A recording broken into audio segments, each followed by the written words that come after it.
still watching People and Power, and this episode belongs to Dr. John Ekure, who is the director of Kumi Orthopaedic Center and, of course, an orthopedic surgeon. So how big or small was this place when it started? This place when it started was really a small place. It had only about 20 to 40 beds. We actually started with 40 beds. And we had only 3 operating rooms and 40 beds general, and only 3 rooms private. But it has grown over time to now to be a 120 bed pure orthopedic hospital. We've added 1 spine theater, and so it's actually grown very big. And then we added also a children's ward, purely children's ward for orthopedics. Doctor, why, if Kumi Orthopaedic Center is 10 years old, so you're telling us Uganda had its first orthopedic hospital in 2011? That is correct, but it doesn't mean orthopedics only came to Uganda about 10 years ago. So what used to happen, and what still happens in most places, all the general hospitals provide orthopedic services, including Mulago. Now, a few years ago, COSU was created for both orthopedics and plastic surgery.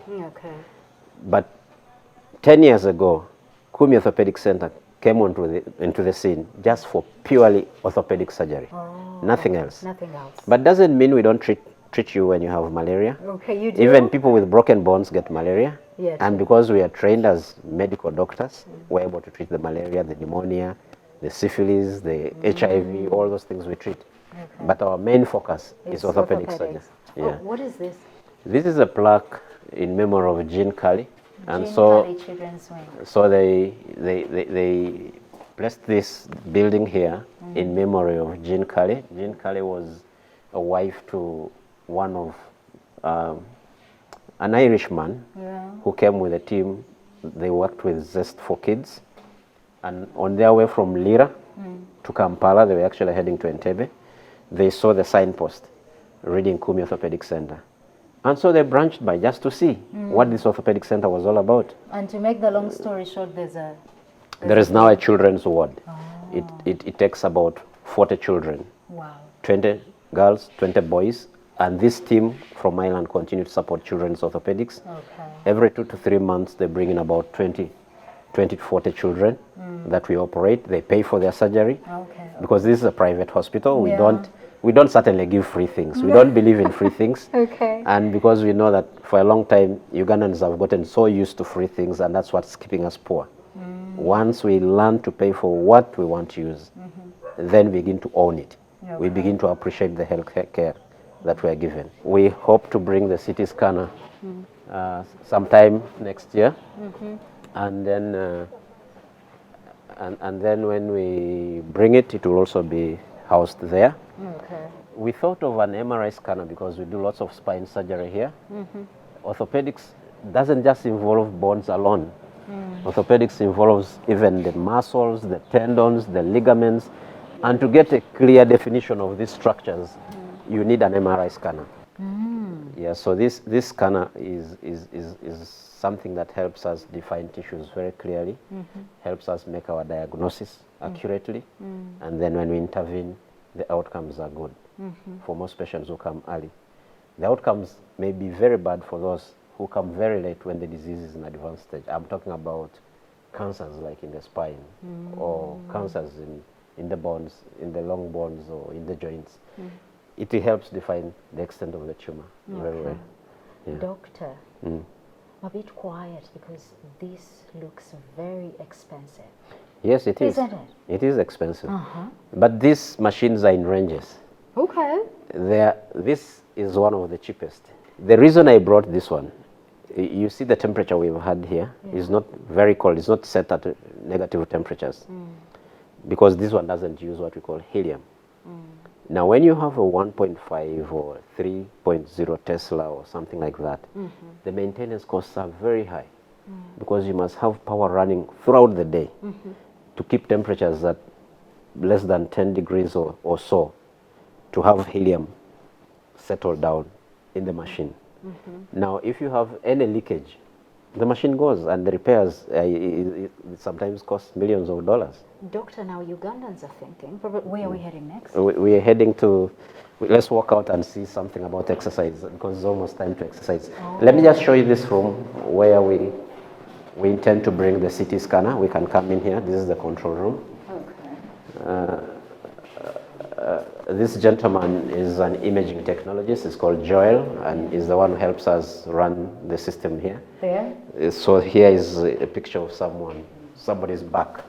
Oh. We cut through the back and see what there is in it. So in here, we're bringing a CT scanner next year. We'll bring something. Those ones are not very expensive to maintain, but they show us good details in bones as well. Okay. Yeah. So Dr. Ugandans could be thinking, not every doctor out of medical school can be able to set up a private hospital. I'm just thinking, is it the entrepreneur in you, or is it, what is it? How would you advise? How would they do it? Is it saving money? Is it because no, someone may ask, how did you do it? How did you start all this? No, I don't want to tell you a lie. I don't believe in saving money. Money must make money.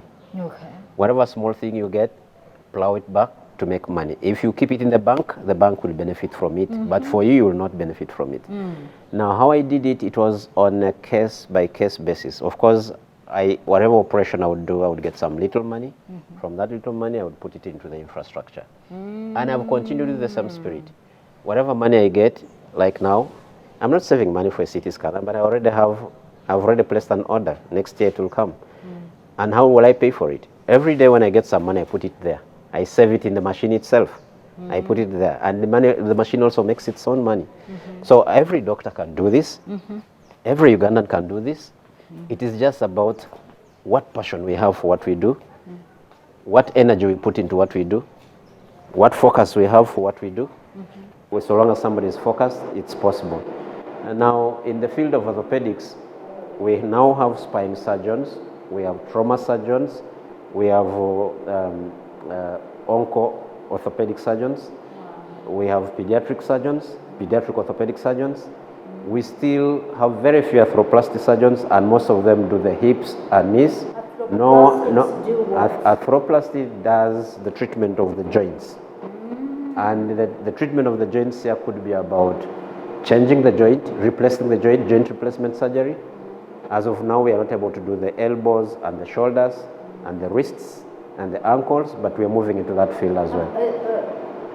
This field, orthopedics, have you arrived in Uganda at making bones, where you make a bone for me? No, what we would do is to take your bone and donate to another person. So what we are thinking about is setting up what we call a bone bank, because we have the blood bank, but we also need bone banks.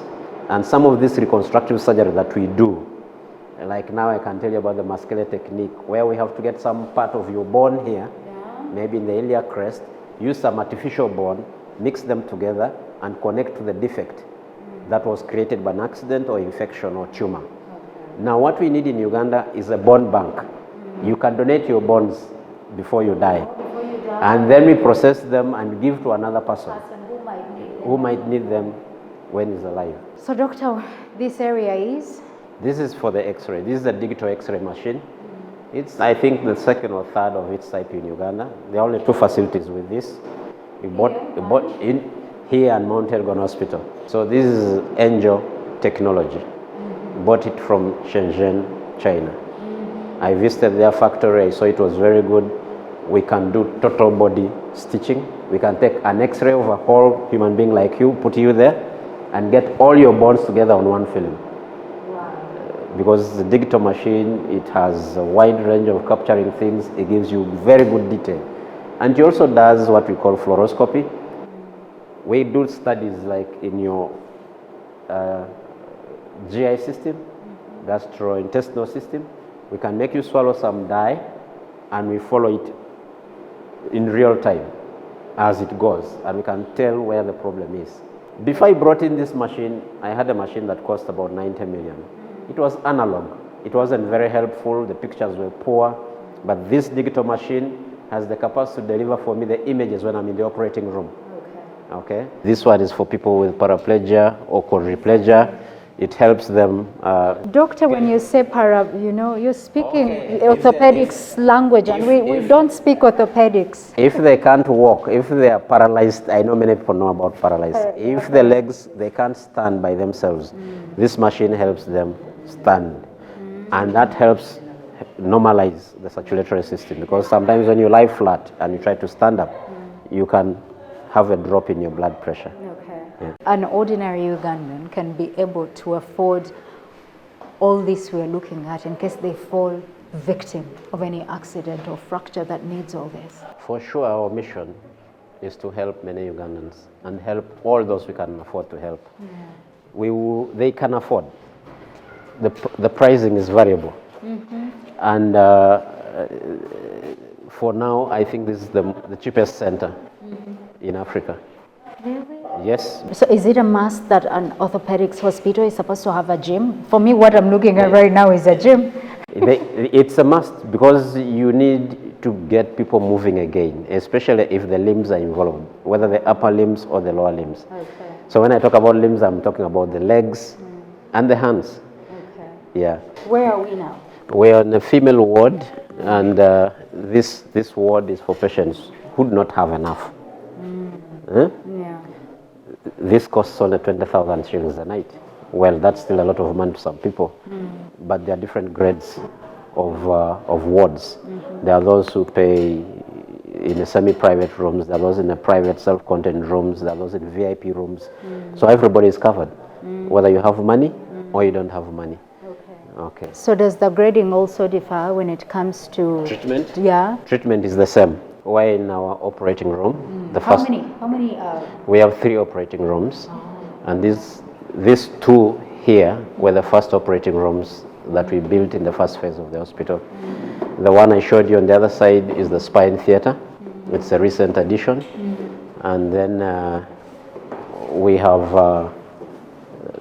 the other theater used to be for dirty surgery, meaning those people with broken bones which are sticking out. Call it dirty surgery? Dirty surgery. Okay. Or tumor and sepsis. Yeah. Cancers, we operate from the other side. We have this operating table is a special table. It's a radiolucent table, meaning that when we take x-rays on it, the x-rays can go through the table and go through the body of a human being, can show. Those machines you see over the other side is an intraoperative x-ray. That? Yeah, we call it a fluoroscopy, a CM. We call it a CM. This is the anesthesia machine. We have diathermy machines. We have this help us with the dosaging. You don't have to be around to keep the injection. That will keep giving the medicine according to the rate at which you want the medicine to be delivered to the patient. So for broken bones, yes, we fix them as well here. All right. Okay. Do you feel your country has appreciated your contributions? Yes, I think the country has appreciated my contributions. In 2014, the Ministry of Health gave me an appreciation award for the best specialized services in a rural setting. And then President Museveni himself came here and graced the opening of this hospital in 2012. So I believe when HE himself comes here that the country has appreciated my contribution. And then when he honored you, he directed that he would coordinate with the Ministry of Transport officials to make sure that the road that leads here is actually tarmacked. Has that been done? No. Okay, how long ago was that? It's almost 10 years now. Did you follow it up? I have followed it up. You did? I hope they will do it soon. Okay. Yeah. And if you died today, would you die content with how you've lived your life? I think anytime I die, I will say thank you, Lord. That's what you want me to contribute to. Okay. I'd be happy. And to our viewers, believe in yourself. I remember some of the wise statements that your guardians mentioned at the beginning of the show, that you had a very challenging life, but you persisted. Yeah. And I think the biggest lesson from Dr. John Ekure's story is persisting, believing in yourself, and never giving up. This episode of People and Power belonged to Dr. John Ekure. Thank you so much for watching.